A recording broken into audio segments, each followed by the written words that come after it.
Here we are, baby. We made it. Another week in the year, 2024.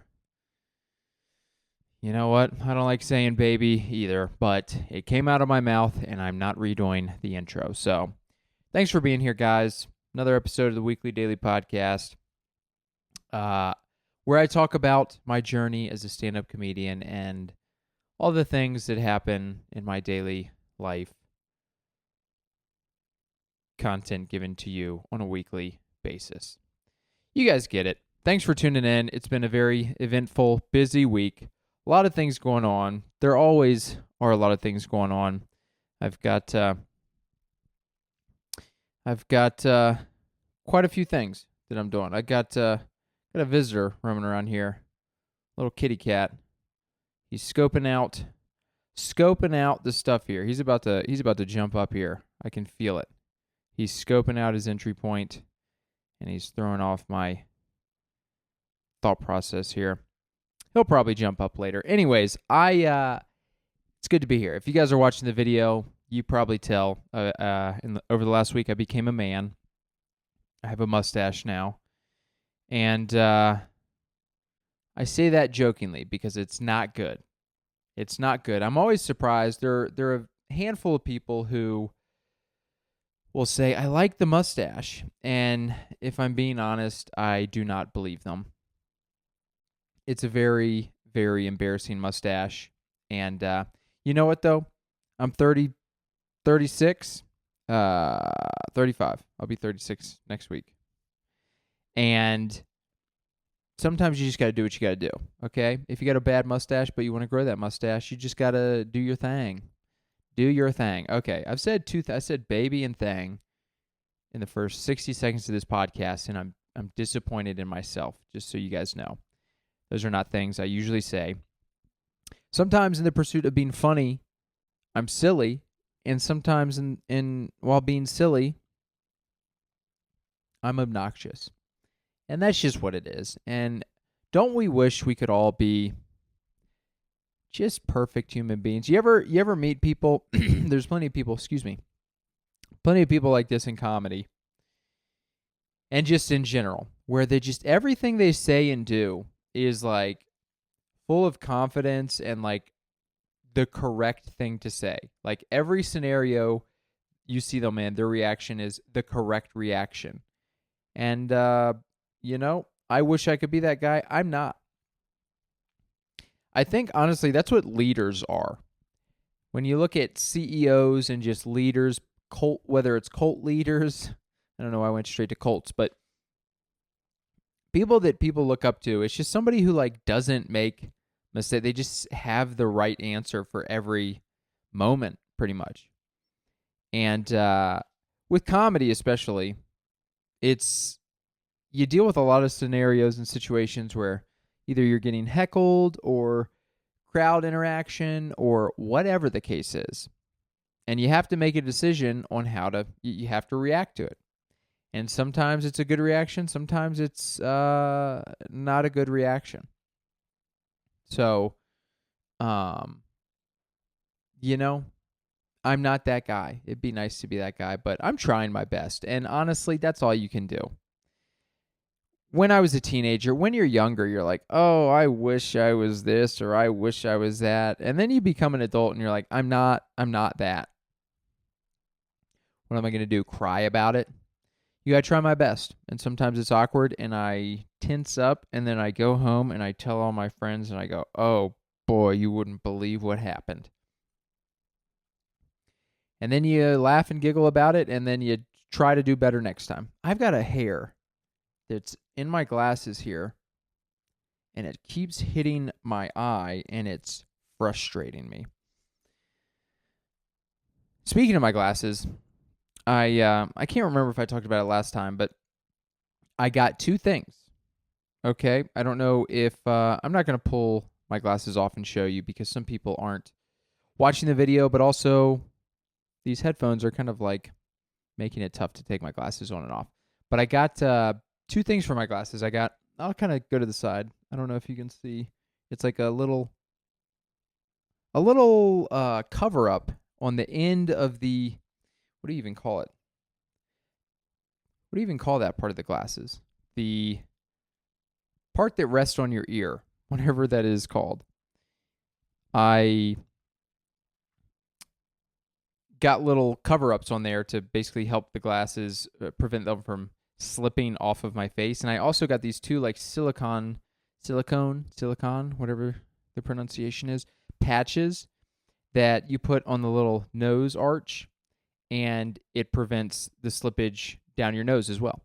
And I'll be honest, I'm pretty excited about it. And I'll also be honest, I feel like I can't hear myself speaking right now. I've got to readjust this thing here.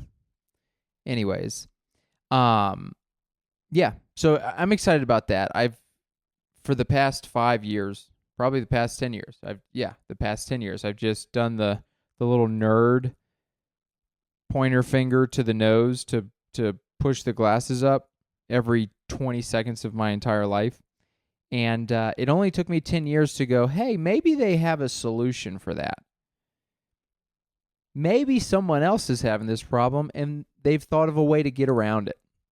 And you know what? I did one quick Amazon search and I was like, oh, yes, there's a lot of products available for this. So that's one of those moments where, I mean, it's just constant in my life with stuff like that. But I'm 35 years old and I didn't know that it's like, yeah, dude, all the times you're pushing it up, you look silly.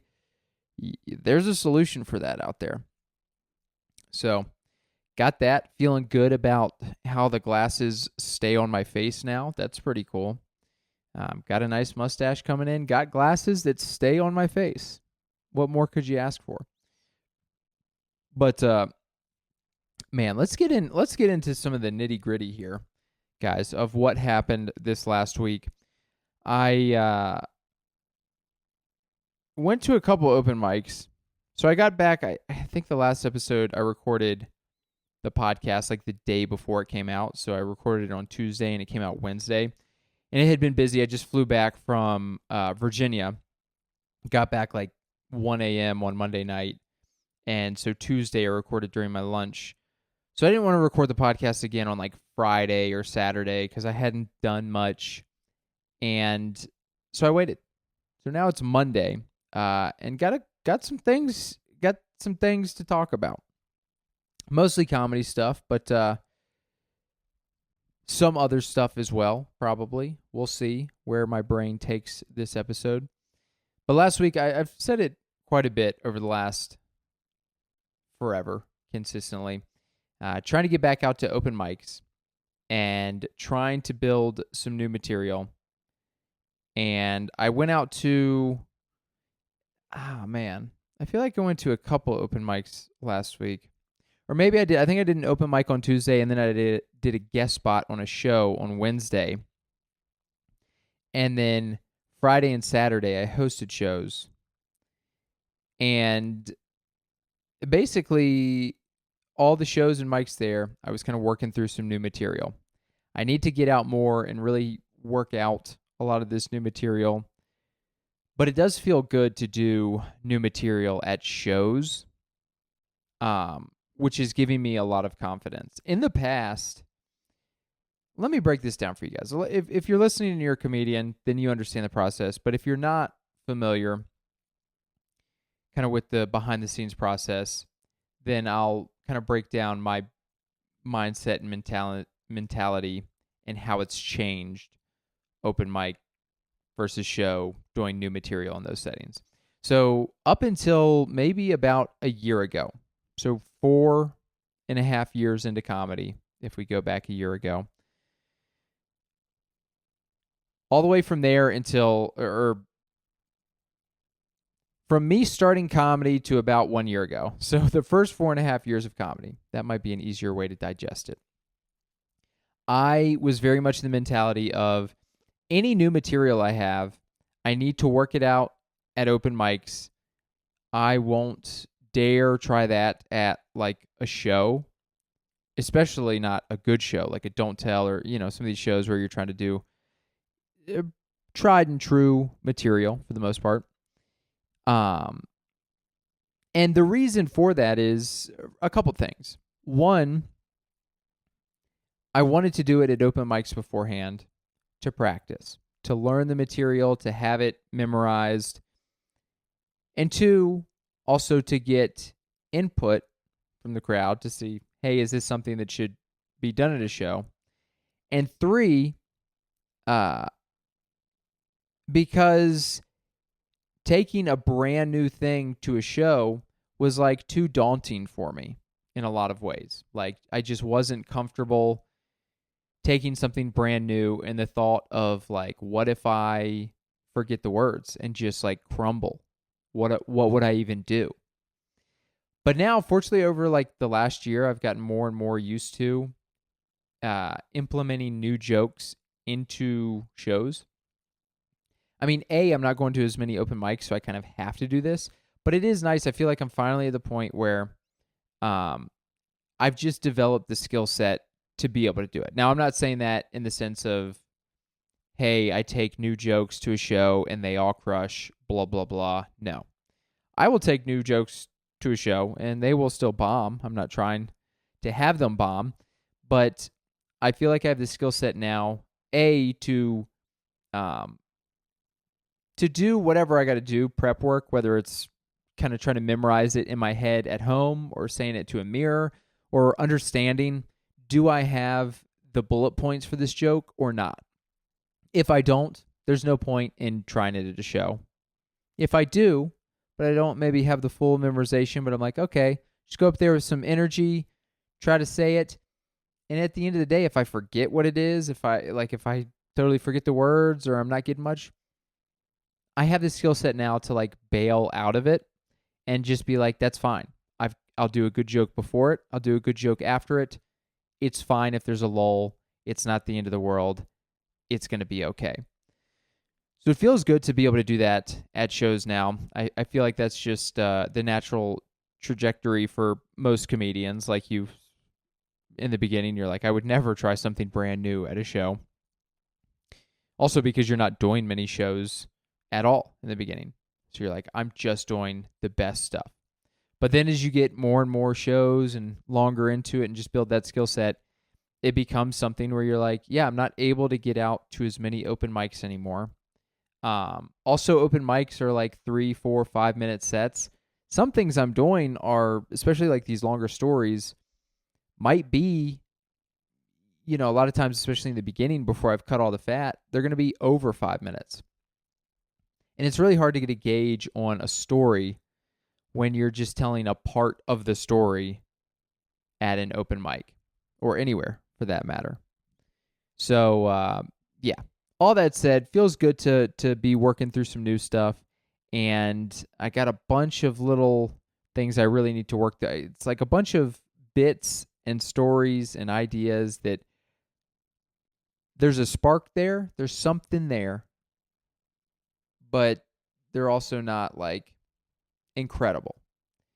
So trying to work through that and I've said it before, I feel like if I work pretty hard to write and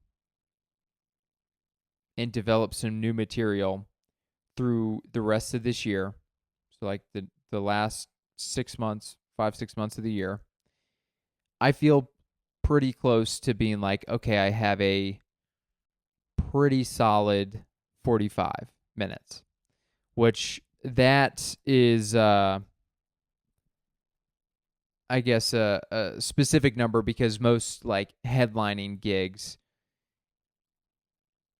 whether it's on the road or, a lot of headlining stuff, you have to do at least 45 minutes. So trying to work towards that. I feel like, I've done 30 a bunch, and I feel like, I think I said it before, this year is the first time doing 30 where I was like, okay, that was a good 30. Was it great? No. Was it bad? No. In the past, I've done a lot of bad 30s. I've done a lot of, hey, I did 30 minutes, and the jokes that made up that 30 minutes might not have been jokes. They might have just been words that I said into a microphone to fill some time. This year feels like, okay, I've taken the past 5 years to work through material, and written a bunch of jokes. I mean, some of the stuff that I was talking about, they're still jokes, but they're just not very good jokes. And you lose momentum when you're doing longer sets. You lose trust in the crowd if you're doing a bunch of D and C level jokes without mixing in some B and A jokes to keep people trusting you. So yeah, that'll be cool later this year. Hopefully to be able to be at a point where I have like 45 and be able to kind of hit the road with some buddies or on my own or whatever the case is, and know like, hey, I can do 45. If I've got one other person who can do 20 to 30, we can make a show with just two people, or we can bring a third to host. And yeah, so looking forward to that. But went out on Tuesday and went to Tavern open mic. I can't even remember what jokes I did. I think I did. I've been working on this new joke about dreaming and how my girlfriend and I have very different dreams. And I'm trying to combine that with like an old bit that I had about sleep talking that wasn't that great, but I think there's a little something in it. And I took that little something and added it with this new joke. And I'm trying to work through it. It's been doing okay, but still need to figure out the beats and probably write a lot more on it and trim the fat and add some protein, whatever the joke is in relation to body composition or food health and whatever fat is. What is fat? Fat is a food. Okay. Look, my brain doesn't work. I'm just as disappointed as you. But you get what I'm saying. You probably don't get what I'm saying. That's why I just fell apart there. Anyways, try to trim the fat for the joke, add some more punchlines, work it out. But basically the premise of the joke is just, like I said, how different my dreams are from my girlfriend's dreams. Her dreams are very doom and gloom. Mine are very like just dumb, silly. Like people always talk about, oh, you should have your dreams examined by a therapist. And when I say people always say that, people almost never say that. But you've probably heard someone say that at some point in your life. And I feel like if I took my dreams to a therapist, they would just be like, I don't even know what they would tell me. And whatever they tell me, I'd be like, you're probably full of it. Because my dreams are just like nonsense. You're just like, yeah, dude, I don't know. I was hanging out, having a good time, and then like for a very short period of the dream, I walked through mud and I couldn't move very quickly. But then it was like, okay, again, and it's like, I don't know. It's not very dramatic. So I'm not even dreaming that much, if I'm being honest. Or if I am, I'm not thinking about it, which, is that good or is that bad? I would like to have some more dreams. But I talk in my sleep sometimes, and that's the other part of the joke. But that's what I worked on Tuesday. I'm also working on this cooking show joke. Not great jokes, but again, that's what comedy is. It's just you're piecing together all these bits and attempts at writing jokes that really, a lot of them, you're just like writing the joke to write a joke.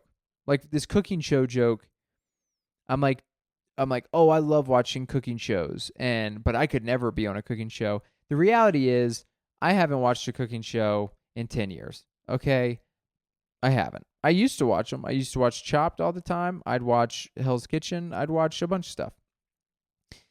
But it was just a topic in my head that I started writing about. And in order to make a joke funny, a lot of times you kind of got to take an angle. Like cooking shows are the best, or cooking shows are dumb, or whatever the angle is. And in doing that, I now have a bunch of jokes where it really doesn't have a personal connection to me. I'm not like, I don't really care if you do or don't like cooking shows. I don't have a hard opinion on it, but I'll maybe take a hard opinion just for the joke's sake.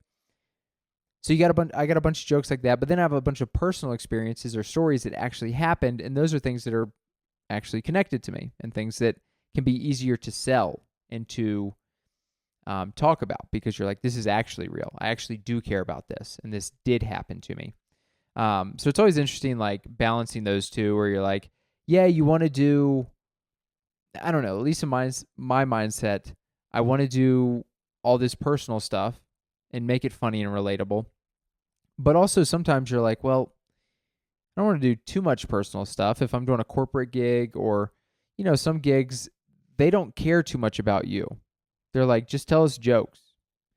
And just having jokes about everyday stuff may be better than these personal experiences where, like, you got to get people's attention and have people being able to relate quickly rather than being like, well, just hang along for this 8-minute story and then you'll get to know me and then maybe you'll like the joke. It's like sometimes people are just not, that's not the vibe of the show and not how it works. So it's good to have both. And so I'm working on a bunch of stuff and yeah, we'll see how it goes. But that was Tuesday, did some stuff there with the sleep talking and dreams at the Tavern open mic. I've gone there a couple times the last couple weeks. Hadn't been there in a while. Felt okay this last week. The week before, I was like, whoa, dude, it's been a minute since I've like bombing in an open mic. It's fine. You get used to it. But it is funny to be like, I've been doing comedy. I mean, I've done comedy thousands of times. And you just get used to failing and it's like whatever. But when you go up to a crowd that's almost non-existent and the people that are there do not care at all, but also some of those people are like staring at you. So it's like they don't not care, but they're not there. They're not laughing. They're just staring at you, just totally like almost like disappointed face. And then you're trying to rehearse a joke in a natural way that you don't have memorized yet. And you just start to flounder because you're like, oh, I'm trying to recite this thing that I don't have memorized. And it's funny, dude. Comedy's humbling. Doesn't matter where you're at, how good you think you are. You'll have moments where you're like, oh boy, that was not great. But that was a couple Tuesdays ago. This last Tuesday was fine. Not a lot of people laughed, but I felt good in my heart about what I did on stage. So that was Tuesday. Wednesday did a guest spot on a show in Brighton, which is a suburb of Denver. It's like it's just north of Denver. Maybe 25, 30 minutes or so. And it was like this outdoor, it was a brewery, and it was an outdoor show. It had this nice stage, and it was a fun show. I did 5-minute guest spot and just did the new stuff, and I barely had it memorized. But again, back to my point of like doing the new stuff where I've done it maybe at 1 or 2 open mics, where it's like I don't have this memorized really, or I might forget it. But let's just go feel it out and see if it's got legs, see how I can do in front of an audience. And it was fun. That was a good show. It was a good crowd. It was an outdoor show, and it was sunny and it was hot, and the stage was a little bit larger or higher than usual. And that was like the day before I got the stuff for my glasses to prevent it from slipping down my face.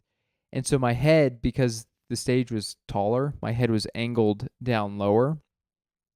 And I mean, they were just slipping. I was delivering jokes with my glasses at the very end of my nose. I mean, I looked like a 150-year-old.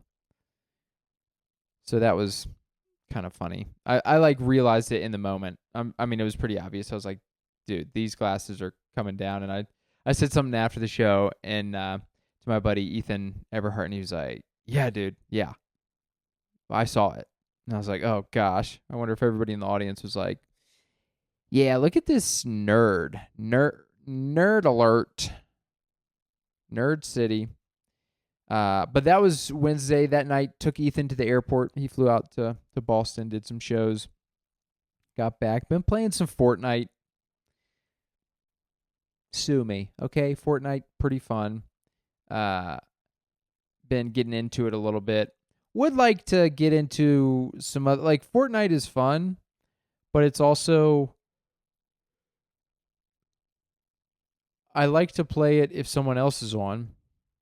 So I'm not playing a ton by myself. I'll play a couple games by myself, but it is fun, but I want other friends to be on and play with them.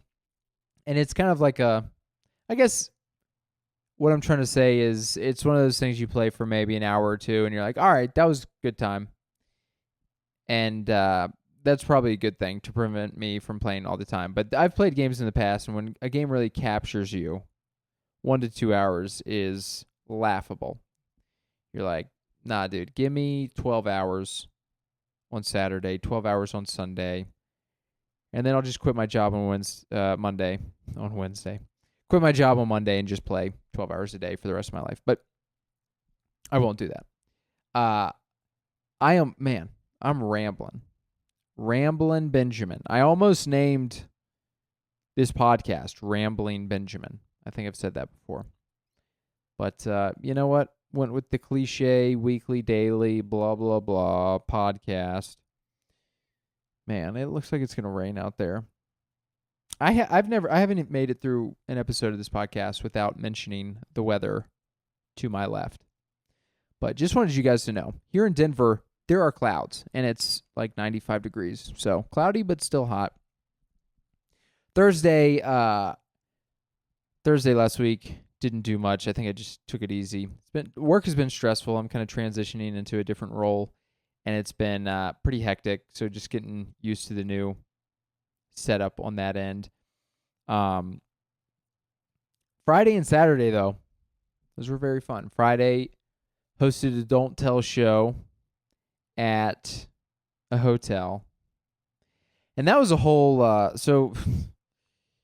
okay. So the hotel it's at, I won't say the hotel, but it's, I've hosted probably 6 shows at this place, more or less.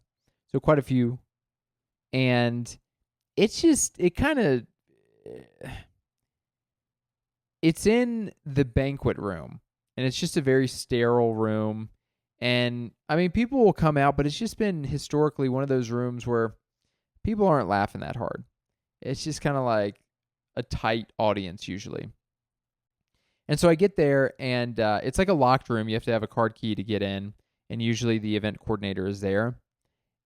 And so I get there, which, you know, I'm getting there like an hour and a half early, usually to set up and get everything set up, and then get ready to start checking people in after that.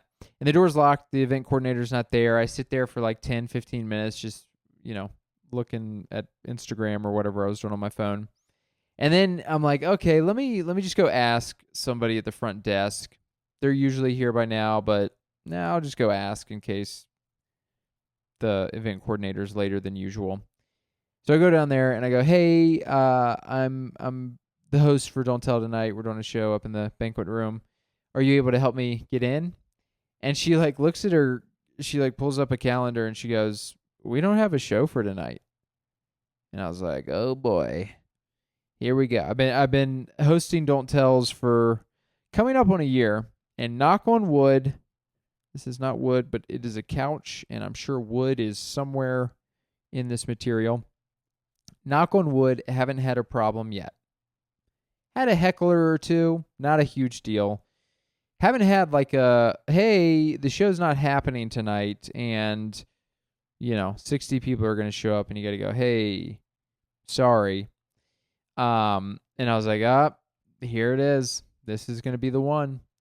And, she goes, we don't have a show tonight. And I was like, I mean, we do. Here, I was trying to like show proof, but I didn't really have proof. I was like, there's a bunch of people who bought tickets. Like we do. And she's like, who were you talking to? And I go, we were talking to, and I won't say her name, but I said the event coordinator's name.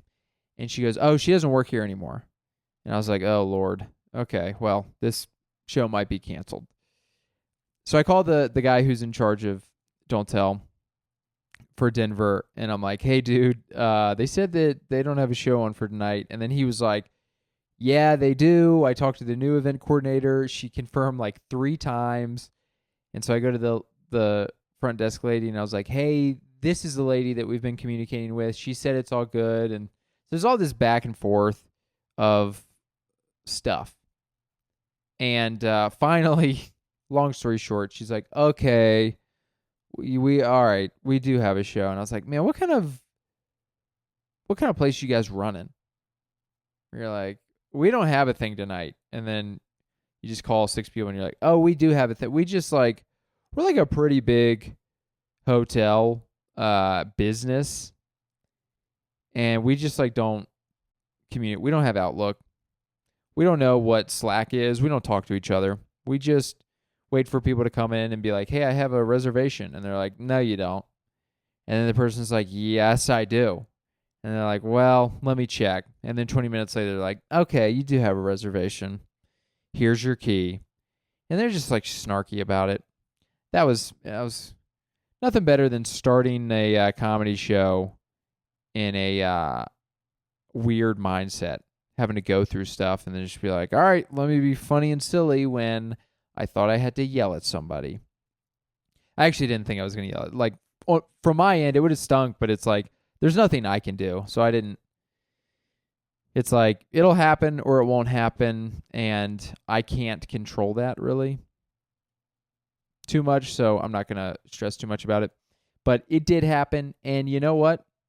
It's the last show that they're doing at that place, and it historically has not been the best crowds, but it was pretty good. It was pretty good. And here's the deal, too. It's okay, they've got these big garage windows. It's the second level, but they've basically got garage doors all throughout the sidewall. And so with the sun going down at 9 p.m. now, it just brings in all this light. And literally, the event coordinator never told me, the one who got fired apparently or quit, she never told me that they had curtains that you could pull down for this space.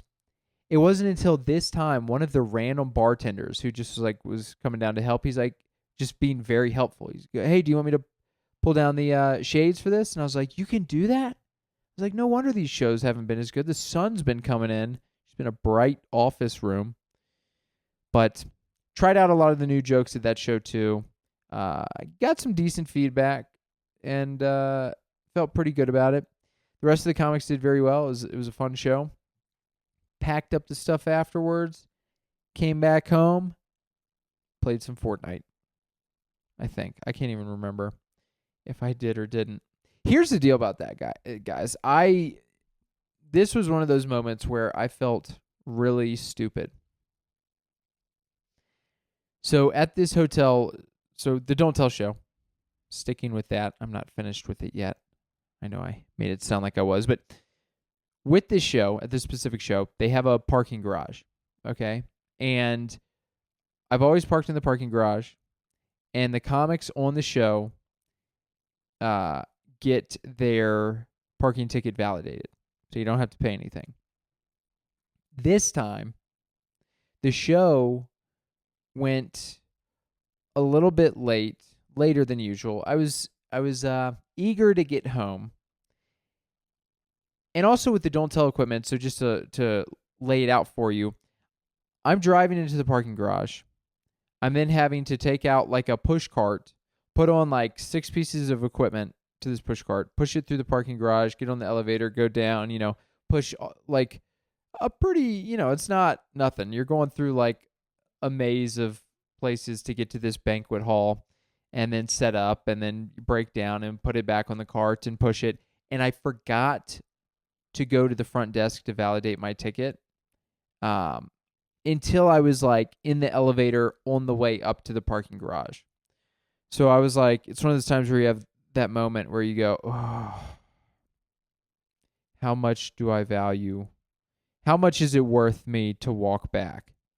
Do I want to walk back and waste another 5 to 10 minutes when I just want to be home right now? And you know what? I made a game time decision. I said, let's pay the parking ticket. I don't care. I go, what does it matter? What's it going to be? $10? Whatever. And I don't park in parking garages ever. I'm looking for that free parking, baby. So I'm not excited about paying stuff. But pretty much the only parking garage knowledge that I have of in Denver is, I can't remember the name of it, but it's right beside Comedy Works downtown. You park there on Tuesday after 6 o'clock, 5 o'clock. It's $6 for the evening total, $6 total. So in my head, I'm thinking, okay, what's it going to be? 6, 10, whatever bucks, probably around there. Not a huge deal. Well, let me tell you what. I pull out of my spot. I do the little spiral down the parking garage. I pull up to the little machine with the little you cannot proceed until you pay cross thing. And I put in my ticket, and up comes the amount that I owe. Take a guess. What do you think? $24. I was there for 3 hours parked. $24. And it's one of those things where you see the price and you go, oh, I should go validate this. But here's the deal. Someone's behind me, okay? I can't back out. I can't go anywhere. I'm stuck. So what did I do? I said, here's a MasterCard. Put it on my tab. All right? And I just paid it. I said, you know what? That's a shame that I paid that amount. That felt pretty foolish, but you know what? We all do that once in a while. If that was happening all the time, I would be very upset. But once in a while, you get hit with a big dinger like that, and you go, "Well, I feel pretty dumb, but what can you do? What can you do?" So drove home, played some Fortnite, didn't sleep very well. It's been very hot, very hot.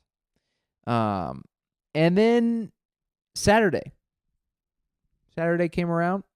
I'm trying to think. I don't think I did much on Saturday. Pretty much just chilled. I think I had a big migraine that morning, which was a bummer because I wanted to get a bunch of stuff done, but just didn't feel great. So just kind of hung out, chilled a little bit. And then I hosted a rotating tap show at Green Valley Ranch Beer Garden up in kind of the, I think the area is called Green Valley Ranch, but it's kind of Denver Airport area of the city. And it was an outdoor show as well. And it was a 6:30 show. 6:30 show outdoor, directly in the sun. And you know what? It was actually pretty fun. I'd heard others who had done the show, and it wasn't as good. And it was kind of like, don't know how good this is going to be. And it was basically, so it's this outdoor area, and they have like this AstroTurf, kind of fake turf, where they've got cornhole sets set up. It looks like some bocce ball courts, but that's where the show was supposed to be. Also, right beside that, they have like a very large outdoor area that has trees in it, a bunch of shade. That's where everybody was sitting. Also, by the way, it's like 98 degrees. Okay? And I'm not talking about the band. I'm talking about Fahrenheit. And so it's like, oh, great. Is anybody going to be here? But long story short, we moved the chairs around to be behind the only shade in that section from one tree. And there was like 15 people that not only was it 15 people, but they were like, we're here to watch the comedy. So I had a fun set. Everybody did pretty good. And then over the night, like, especially toward the headliner, there was probably 25 people. Like, people kind of came in, and it was a good time. I enjoyed it. I think it could be a really good show when it's not in the summer, like when the sun's set and you can put a spotlight on and have people sitting around. I think it will be very fun. But that was a funny show because there were kids that were like just running around behind, and as soon as I started, I'm talking to people like I'm talking to this camera. The people are this direction, the crowd, and the kids were behind, literally yelling and screaming. And I kept turning around being like, hey, where are your parents? Like, I don't know how to, you need to stop, but obviously you're not stopping. You're 8 years old and you're just like bad kids. Okay. You're like the worst. And I told them that. And I was like, and then here's the funny part. A guy from the crowd gets up to go talk to him. And I was like, oh, are you their dad? And he goes, no, but I'm going to tell him to shut up. And I was like, oh my gosh, dude, you're my hero. But they did that for the first like 5 minutes of my set, kept yapping, and then finally their parents took them away. Thank goodness. Because it's just one of those things where you're like, hey man, like you need to stop, but you're not listening to me, and obviously I can't like go smack you. Like, what am I gonna? I just be like, hey, please stop, and then they just laugh in your face, and you're like, all right, now I've got to be a tattletale and be like, where are your parents? Now I need to fight your parents, okay, to save this free comedy show. But that was fun. Everybody had good sets. It was a good time. The people were excited to be there. It's funny. I've said it before. I feel very comfortable and confident as a host nowadays, which is good. Getting the reps in to feel a lot better. When I brought up the headliner, I had like a heat stroke on stage, which is an excuse because it wasn't a heat stroke, but I'm gonna say it was, because boy did I was like, my brain stopped working, and I was trying to. Sometimes that'll happen on a smaller scale. I really short-circuited for a second there, but as a host, there's a bunch of things you have to say. And the more things you have to say, sometimes your brain stops working. Like, for example, before bringing up the final comic, I was going up there and I was like, okay, I'm going to tell, keep it going for your last comic, guys. We've got one more comic for you tonight. He's very funny. It's going to be a fun set from him. Before I bring him up, there were people behind me. So, like, there were people out in the sun, and like I said, that section behind me was the shaded area. There were, like, probably 15 people over there that were listening. You could still hear behind the PA system somehow, probably from the bounce off of the sound. I don't know how that works exactly. But they were listening. So I was like, hey, we've got one more comic, you guys over here behind. If you want to come, there's some seats up here. The sun was behind the clouds at that point. So it's like, hey, it's not hot over here. You should come over. And they like didn't respond to that. So I tried to make a joke being like, or don't, it's live your life, whatever you want to do. And that fell flat, no laughs. And then I think I felt kind of like, okay, they didn't laugh. That's okay. But now I got to do the tip pitch to be like, hey, it's a free show. If you've enjoyed it, I'm going to put some Venmo codes around. If you want to donate, that'll be split amongst the comics. Any amount's appreciated. Thank you guys so much for hanging out. And then also, how about a round of applause for your bar staff? Make sure to tip them well. Just all these things that you're trying to say. And it's pretty, I'm doing this at all the shows pretty much that I'm hosting. It's a pretty normal thing. But for whatever reason, I flubbed through all of that and felt pretty dumb. It's, you host a million times and you have a couple of flubs and it's whatever. But I was like, ooh, I feel pretty silly. But that show, yeah. Other than that, it was a very fun show. Came home. Can't remember what I did. And that was pretty much it. Yesterday, Sunday was, well, I guess yesterday, I don't like to get political, and I'm not going to get political, but the attempted assassination, that was a wild Saturday, Sunday, today. I mean, it's a wild thing. I like seeing it on the news, and it came out. The news initially was saying like shots fired. It wasn't like assassination attempt. It was just like shots fired, or like Trump taken off stage after shots fired or whatever. And then like you start seeing pictures of like his ear bleeding, and you're like, oh, what's that? And then you like watch the video and you're like, oh my gosh, a bullet hit his. It's just like crazy. And then like watching and keeping up with all that stuff, and honestly realizing that, I mean, in my lifetime, I may be wrong, but I don't think in my lifetime I've ever witnessed or seen a president of the United States, at least, there be like an attempted assassination, or an assassination that's like close or whatever. You hear like so-and-so's arrested for like trying to get into this rally or convention or whatever, and with intentions that may have been bad. That happens. But like to have almost witnessed the death of a president, you're like, whoa, that is crazy. A. And yeah, you're like, oh man, if that would have been successful, you're like, I don't even want to think about what the division would be like at that point. But yeah, not to get political, but I don't live under a rock. I have seen that. That's crazy. Pretty insane stuff. But I'll leave that there with the political stuff. I have been, I'll end on this part. I have been reading more than usual. I'm trying to keep the momentum up. Last I told you guys I finished Dune Messiah, I think it was, the second Dune book. Not great, but I heard it was a setup to get you into the third. So now I'm reading the third, Dune Children of Men. It's all right. The first book was very good. This book, I'm getting close to finishing, and it's been all right. I think the next 100 pages or so will be a big indicator whether or not I really liked it, because I feel like it's like this drawn out setup of the plot, and then it's like, but what's going to ultimately happen?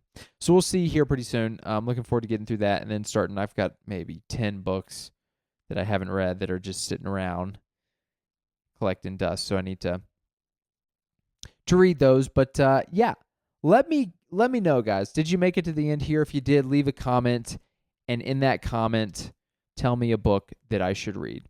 Say, I made it to the end. I would recommend XYZ book. And I'll take a look at it and maybe read it and maybe talk about it on the pod. But yeah, with that said, thank you guys for tuning in. I hope you enjoyed this episode, and I'll see you guys again next week.